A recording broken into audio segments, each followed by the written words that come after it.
اعوذ باللہ من الشیطان الرجیم بسم اللہ الرحمن الرحیم سبحان الذی اسری بعبدہ لیلا من المسجد الحرام الى المسجد الاقصى الذی بارکنا حولہ لنریہ من آیاتنا انہ هو السمیع البصیر۔ آمنت باللہ صدق اللہ العظیم۔ برادران اسلام، السلام علیکم ورحمۃ اللہ وبرکاتہ۔ اس سے قبل آخری درس میں ہم نے آپ کے سامنے حضور نبی اکرم صلی اللہ علیہ وآلہ وسلم کے واقعہ معراج پر پیدا ہونے والا اعتراض، جو کہ کچھ لوگوں کی طرف سے کیا جاتا ہے کہ یہ خواب کا عالم ہے، یہ بیداری کا عالم نہیں ہے، یعنی یہ ڈریم ہے، یہ ریالٹی نہیں ہے، اس کا جواب آپ کی خدمت میں پیش کیا تھا۔ اور آج مزید ہم پڑھتے ہیں کہ حضور نبی اکرم صلی اللہ علیہ وآلہ وسلم کے اس معراج پر جو دیگر اعتراضات، پھر اس کے بعد ہم نے یہ بھی پڑھا کہ سر سید احمد خان صاحب نے یہ اعتراض کیا، یا ان کے فالورز نے یہ اعتراض کیا کہ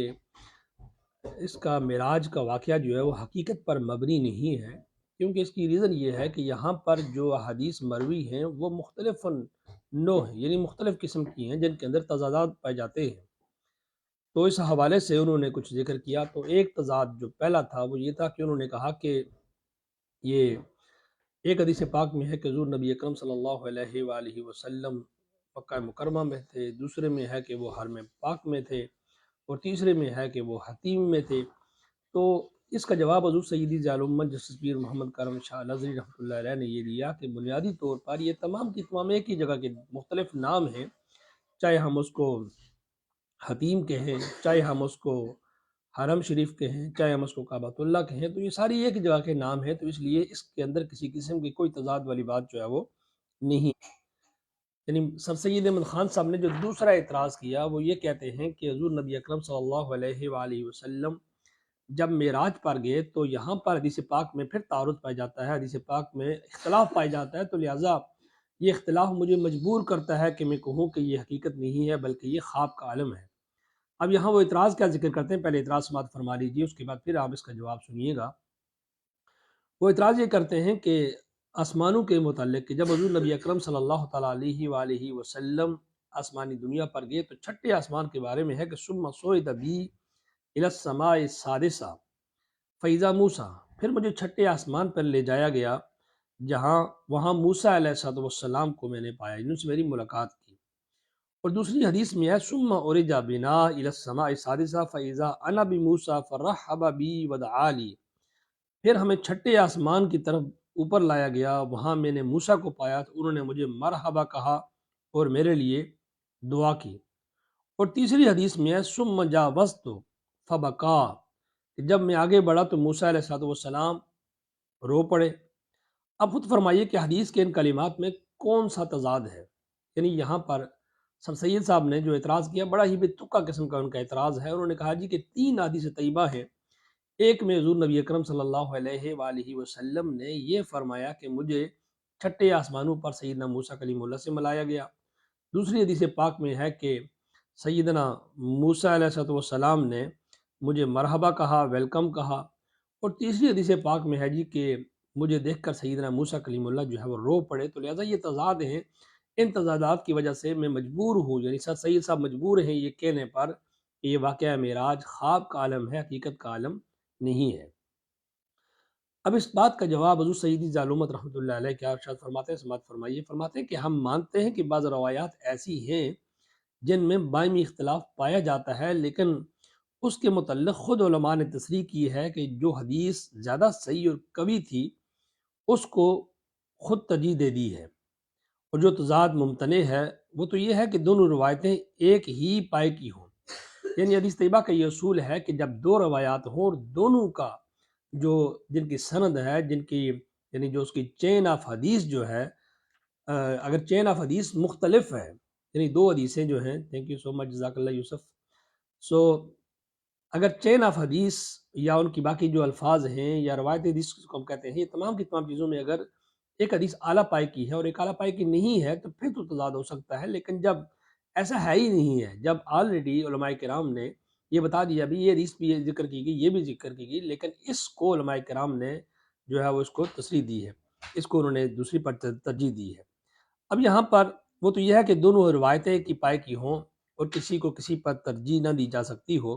ان کو یکجا جمع بھی نہ کیا جا سکتا ہو۔ بہرحال یہ ان لوگوں کی شکوک و شبہات کا مجمل تذکرہ ہے جو کسی نہ کسی طرح دلائل عقلیہ نقلیہ کا سہارا لے کر جسمانی معراج کا انکار کرتے ہیں، یعنی لوگوں کو گمراہ کرنے کے لیے کہتے ہیں کہ چونکہ حدیث پاک میں ایسا ہوا ہے تو لہٰذا ہم مجبور ہیں کہنے پر کہ یہ خواب کا عالم ہے۔ اب حضور سیدی ذی الامت رحمۃ اللہ علیہ لکھتے ہیں کہ اب ذرا و نظرات کے ارشادات کی طرف توجہ فرمائیے جو معراج اور دیگر معجزات کا اس لیے انکار کرتے ہیں کہ یہ خلاف عقل ہیں۔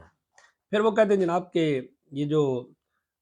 واقعہ معراج ہے یا دیگر جو واقعات ہیں، سیدنا موسیٰ کلیم اللہ کا سمندر کو جو ہے وہ چیر کر آگے نکل جانا، یہ دیگر تمام کے تمام جو جتنے بھی معجزات ہیں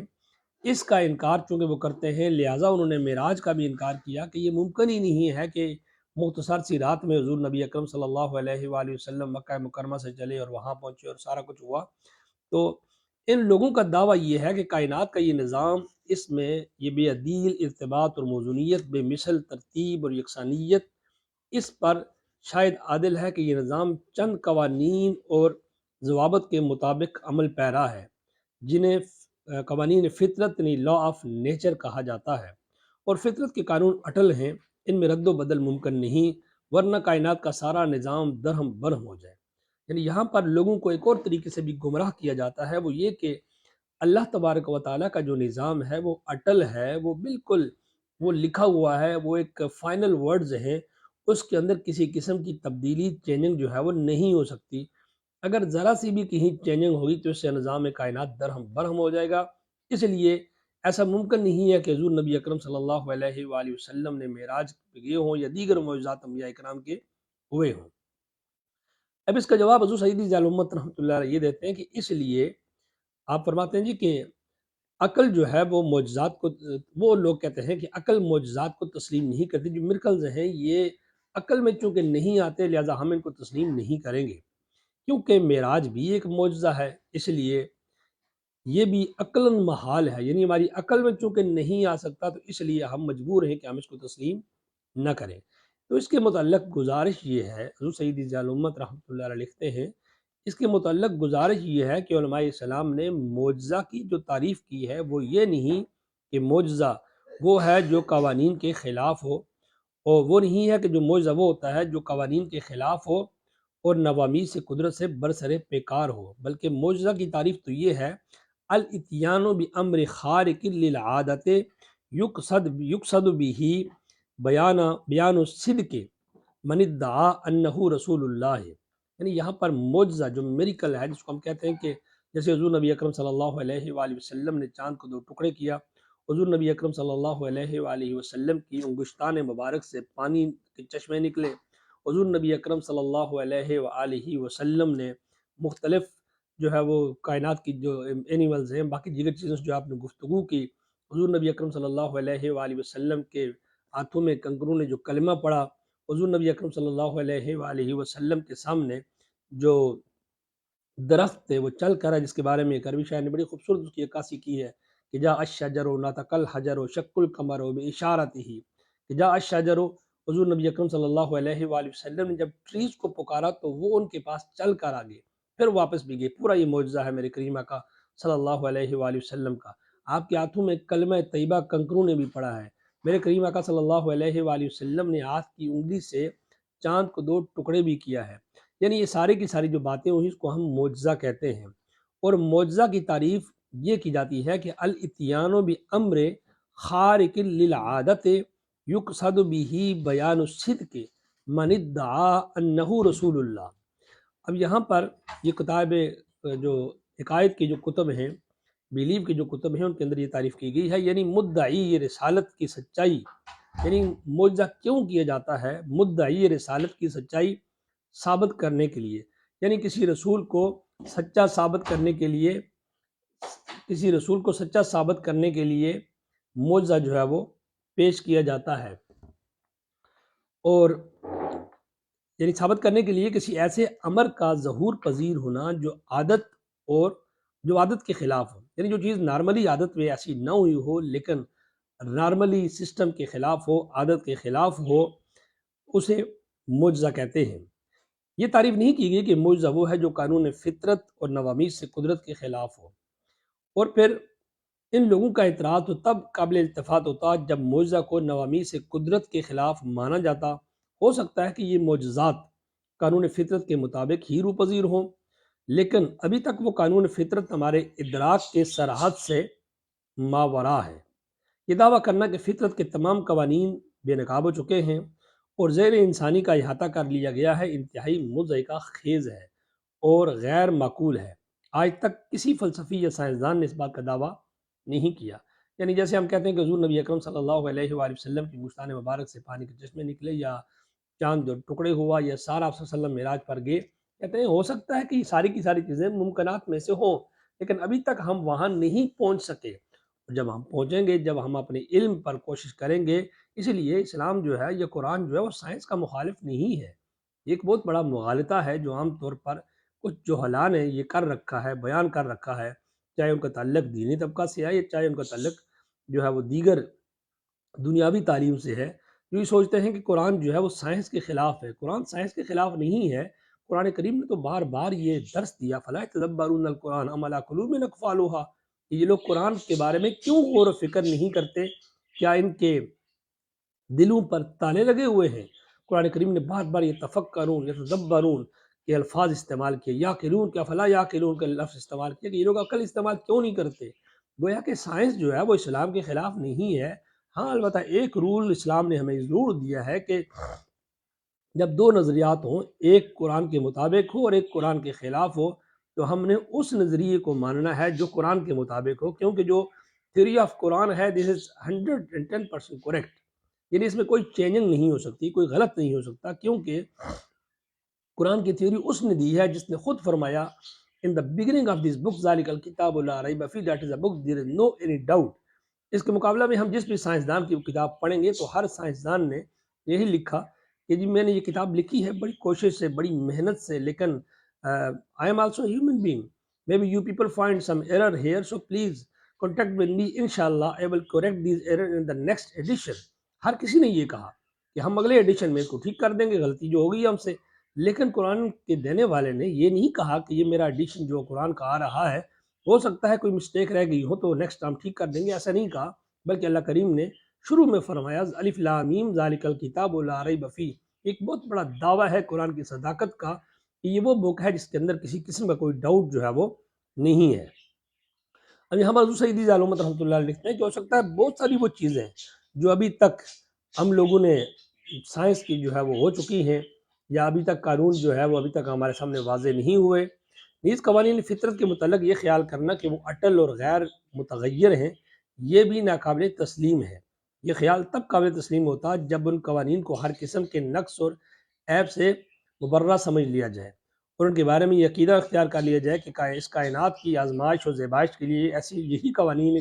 کفایت کرتے ہیں، لیکن اہل خرد کے نزدیک یہ خیال محل نظر ہے۔ چنانچہ انسائکلوپیڈیا برٹانیکا کے مقالہ نگار نے معجزہ پر بحث کرتے ہوئے لکھا کہ معجزہ کیا ہے؟ وہ لکھتا ہے کہ یعنی ایک غیر معقول تصور اور خوش فہمی ہے جو یہ خیال کرتی ہے کہ فطرت کا طریقہ کار اتنا دانش مندانہ اور بہترین ہے کہ اس میں کسی قسم کی تبدیلی جائز نہیں ہے۔ اس کے علاوہ یہ امر بھی غور طلب ہے کہ کیا آپ اللہ تبارک و تعالیٰ کے وجود کو مانتے ہیں یا نہیں ہیں۔ اگر آپ منکر ہیں تو آپ سے معجزات کے متعلق بعض عبث اور قبل از وقت ہے۔ پہلے آپ کو وجود خداوندی کا قائل کرنا پڑے گا، اس کے بعد معجزہ کے اس بات کا مناسب وقت آئے گا۔ اور اگر آپ وجود خداوندی کے قائل تو ہیں، لیکن آپ کا یہ تصور یہ ہے کہ خدا اور فطرت نیچر ایک ہی چیز کے دو نام ہیں، یا آپ خدا کو خالق کائنات تو مانتے ہیں لیکن وہ یہ بھی سمجھتے ہیں کہ اس کا اب اپنی پیدا کردہ دنیا میں کوئی عمل دخل نہیں ہے اور وہ اس میں کسی طرح کا تصرف نہیں کر سکتا، بلکہ الگ تھلگ بیٹھ کر ایک بے بس تماشائی کی طرح کائنات کے ہنگامہ ہے خیر و شر کو خاموشی سے دیکھ رہا ہے اور کچھ کر نہیں سکتا، تو پھر معجزہ کے انکار کی وجہ سمجھ آ سکتی ہے۔ لیکن اگر آپ ذات خداوندی کے قائل ہیں اور اسے خالق مانتے ہیں، ماننے کے ساتھ ساتھ قادر مطلق اور مدبر و باختیار بھی تسلیم کرتے ہیں، اور یہ بھی ایمان رکھتے ہیں کہ کوئی پتہ اس کے اذن کے بغیر جنبش نہیں کر سکتا، اور پھر آپ کا نوامی سے فطرت کو غیر متغیر یقین کرنا اور اس بنا پر معجزات کا انکار کرنا ہماری سمجھ میں نہیں آ سکتا۔ یعنی حضور سیدی ضیاء رحمۃ اللہ لکھتے ہیں کہ جب ایک بندہ معجزہ کا انکار کرتا ہے تو پہلے تو ہمیں یہ دیکھنا ہے کہ کیا انکار کرنے والا، یعنی مستشرقین نے معجزہ کا انکار کیا، اس پر اعتراضات کیے، تو سر سید صاحب نے معراج کا انکار کر دیا۔ وہ کہتے ہیں جناب یہ جو انکار کر رہے ہیں پہلے یہ پتہ کریں کہ وہ رب کائنات کو بھی مانتے ہیں یا نہیں ہیں۔ اگر مانتے ہیں تو ان کا ماننا کس نوعیت کا ہے؟ کیا وہ اللہ تبارک و تعالیٰ کو یوں ہی بے اختیار مانتے ہیں جس طرح ایک باقی کسی مقام پر کوئی بت بنا کر رکھ دیا جائے، یا اس کو صاحب اختیار مانتے ہیں؟ وہ تو کہتا ہے ان اللہ علی کل شیء قدیر تبارک الذی بیدہ الملک وہو علی کل شیء قدیر، یعنی اللہ تبارک و تعالیٰ کی ذات اتنی بابرکت اور پاک ہے کہ ساری کائنات کی جو بادشاہت ہے، ڈومیننگ جو ہے وہ اس کے قدرت قبضہ قدرت میں، اس کے ہاتھ میں ہے، وہ جو چاہتا ہے کرتا ہے۔ اگر ایک مقام پر اس نے کوئی چیز ظاہر نہیں کی، دوسرے مقام پر وہ کر دیتا ہے۔ تو اس لیے جو معجزہ ہوتا ہے یہ بھی بنیادی طور پر اللہ تبارک و تعالیٰ ہی کرتا ہے، جیسے شروع میں نے بیان کیا آیت کریمہ میں بھی اللہ تبارک و تعالیٰ نے یہی فرمایا کہ جو سیر ہے معراج کی، اللہ تعالیٰ نے کہیں پر بھی یہ نہیں کہا، یا حضور نبی اکرم صلی اللہ علیہ وآلہ وسلم یہ نہیں فرمایا کہ یہ میں نے کیا، بلکہ فرمایا کہ اللہ تبارک و تعالیٰ مجھے اپنے بندہ خاص کو لے گیا۔ گویا کہ سیر کروانے والا جب اللہ تبارک و تعالیٰ کی ذات ہے تو پھر اس پر اعتراض کرنا جو ہے وہ کسی بھی اعتبار سے درست نہیں ہے۔ اور ظہور معجزہ کے وقت اس نے اپنی قدرت اور حکمت کے پیش نظر خلاف معمول اس تسلسل کو نظر انداز کر دیا، کیونکہ وہ ایک با اختیار ہستی ہے، یعنی ایک بندہ صاحب اختیار ہے، جیسے قانون بنانے والے کا ادارہ ہے۔ ہم چھوٹی سی مثال لیتے ہیں پاکستان کے، ہاں دیکھیے جو قانون بنانے والے، جب وہ لوگ جو اسمبلیوں کے اندر بیٹھتے ہیں وہ اپنی مرضی کے قانون بناتے ہیں۔ وہ چاہیں تو کسی بھی بڑے سے بڑے چور کو بالکل حاجی بنا دیں، چاہے تو کسی حاجی کو وہ چور بنا دیں اپنے قانون کے ذریعے، کیونکہ قانون بنانا ان کے ہاتھ میں ہے۔ اسی طرح اللہ تبارک و تعالیٰ کی ذات جو ہے وہ تو مالک کی کائنات ہے، وہ تو خالق کی کائنات ہے۔ وہ کسی کو بخشنا چاہے، وہ کوئی چینج کرنا چاہے، تبدیل کرنا چاہے، وہ تو کر سکتا ہے۔ اس کے اندر طاقت اور قدرت اور قوت ہے۔ وہ انسانوں کی طرح نہیں، ہم تو مجبور ہیں، ہم تو جو بھی کرتے ہیں پھر بھی اس کی ایک لمٹ ہے، لیکن اللہ تبارک و تعالیٰ کی ذات تو کچھ بھی کر سکتی ہے۔ تو جتنے بھی معجزات ہیں انبیاء کرام کے، بنیادی طور پر اللہ تبارک و تعالیٰ کی ہی قدرت کی یہ نشانیاں ہیں جو اللہ تبارک و تعالیٰ مختلف انبیاء کرام سے ان کا ظہور جو ہے وہ کرواتا ہے۔ اسی طرح ظہور معجزہ کے وقت اس نے اپنی قدرت اور حکمت کے پیش نظر خلاف معمول اس تسلسل کو نظر انداز کر دیا، کیونکہ وہ با اختیار ہستی ہے، جب چاہے اپنے معمول کو بدل دے۔ ایک شخص کی سالہ سال کی عادت یہ ہے کہ وہ رات کو 10 بجے روزانہ سوتا ہے اور صبح 4 بجے بیدار ہوتا ہے۔ اگر کسی روز آپ اسے ساری رات جاگتے ہوئے دیکھیں تو آپ اس مشاہدہ کا انکار نہیں کر سکتے، اور صبح 4 بجے اور زیادہ سے زیادہ آپ یہی کہہ سکتے ہیں کہ آج خلاف معمول فلاں صاحب رات بھر جاگتے رہے۔ اس طرح ان قوانین فطرت کو عادت خداوندی اور معمول ربانی سمجھنا چاہیے، اور کسی چیز کا خلاف معمول وقوع پذیر ہونا قطعاً اس کے ناممکن ہونے کی دلیل نہیں بن سکتا۔ تو آج کی جو گفتگو ہے اس کا مختصر خلاصہ یہ ہے کہ سر سید صاحب نے پہلا تو اعتراض یہ کیا تھا کہ حدیث پاک جو ہے وہ متعارض ہیں، مختلف حدیث ہیں، ایک میں اور بات بیان ہوئی، دوسرے میں اور بات بیان ہوئی۔ حالانکہ ایسا نہیں ہے، بلکہ تمام کی تمام حدیث کا جو بنیادی نقطہ جو ہے وہ ایک ہی جیسا ہے۔ اس لیے جو میں نے پہلے مثال میں دے چکا۔